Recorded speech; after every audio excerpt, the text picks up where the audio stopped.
Hammaga assalomu alaykum. Sizlar bilan Qorasuv uylari va bugungi mavzumiz Qorasuv uylari turar joy majmuasi o'zi qay holatda quriladi va qaysi ko'rinishga ega bo'ladi. Qisqa qilib aytganda maketimiz kelgan. Ushbu maketimizda xonadonimiz joylashuvi qanday bo'ladi, qanday udobstvolari bo'ladi, ya'ni qanday qulayliklari bo'ladi va ko'rinishi fasad vidi qanday bo'ladi. Xonadonimiz xuddi mana shu shaklda quriladi. 10 qavatlik, birinchi qavatlari magazin, dvorimizni o'rtasi bolalar maydonchasi, detik plashatka, parkovочный joylar hamda mana bu blokimizni orqa tomonida Zarafshon daryosi, ya'niki O'zbekiston bog'i joylashgan. Asosan mana shu blokimizni manzarasi juda ham chiroyli bo'ladi, chunki bu tomon uji Zarafshon daryosi, Qora daryo ya'ni va O'zbekiston bog'i. Ushbu kompleksimizda har tarafdan kirish joylari bor, ya'niki dvorning o'rtasidan bolalar maydonchasi tomon kirsangiz bo'ladi yoki tunneldan. Bu yerda tunnelimiz bor. Tunnel tagidan kirsa bo'ladi, mashina bilan albatta, peshqadam ham o'tsa bo'ladi bemalol. Va mana bu yerda katta yo'l tushadi. Katta trassa tushadi. Bu tomonga borsangiz, Fotima Qosimovga chiqib ketasiz, to'g'ri. Bu tomonga borsangiz agar Qorasuvni krugidan keyin Raddom, keyin esa Voyenniy chastgacha chiqib ketasiz, ya'ni katta trassaga chiqib ketasiz, M37 trassaga. Yaxshi.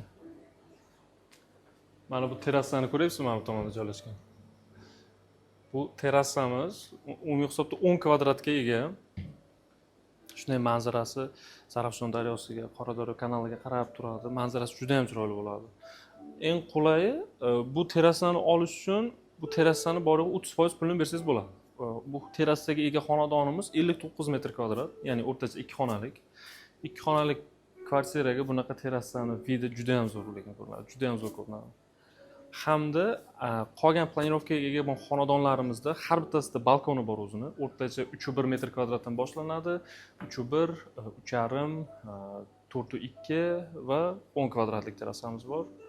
Xullas qilib aytganda, har bitta planirovkali xonadonimizda siz xohlagan sharoitlari bor va mavjud.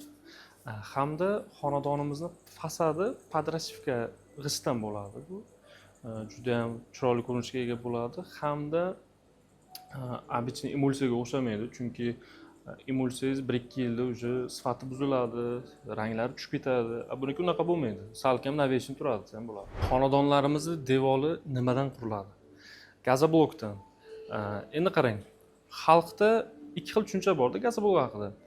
Gazoblok sifatsiz, po'kkak, bossa kirib ketadi, yengil material deb hisoblashadi, lekin u gazobloklar qo'l bola usulida yasalgan gazobloklar, ya'ni ma'lum bir sertifikatga ega bo'lgan apparatlar yasamagan yoki mutaxassislar uni yasamagan, oddiy qo'l bola gazobloklar. Lekin bizning gazoblok haqiqatan zavodskiy gazoblok bo'ladi.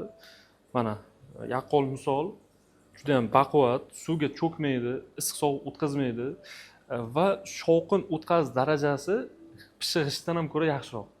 Oddiy isbot, mana o'zimizning mexanizmimiz bor bu yerda. Shovqin darajasini tekshirish uchun. Mana misol uchun.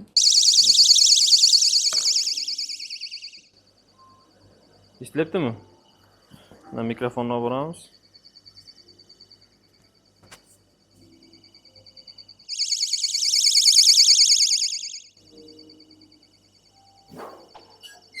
Xullas qilib aytganda, shunaqa sifatli gazoblokdan xonadonlarimiz quriladi.